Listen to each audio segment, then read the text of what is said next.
మీనాక్షి అంటే చాపల వంటి కన్నులున్న తల్లి అని. పరిపాలకులకు ఒక లక్షణం ఉంటుంది, మీరు కొంచెం జాగ్రత్తగా గమనించండి. మీనాక్షి అమ్మవారిది పరిపాలనాంశ, అందుకని ఆవిడ పరిపాలకురాలుగా ఉంటుంది. అందుకే కళ్ళతో చూస్తూ ఉంటుంది ఎప్పుడు.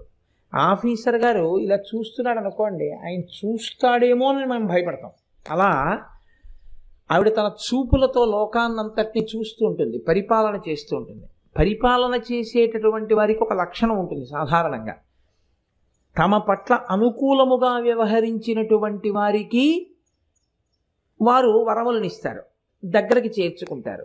ఎవరు ప్రతికూలంగా ఉంటారో, ఎవరు విమర్శ చేస్తారో, ఎవరు వాళ్ళకి వ్యతిరేకంగా మాట్లాడతారో అలాంటి వాళ్ళని కొంచెం ఇబ్బందికరమైన ప్రదేశంలోకి తీసుకెళ్ళి పెట్టి, నా పట్ల నువ్వు అతిగా ప్రవర్తించడం ఎంత ప్రమాదాన్ని తెస్తుందో తెలుసు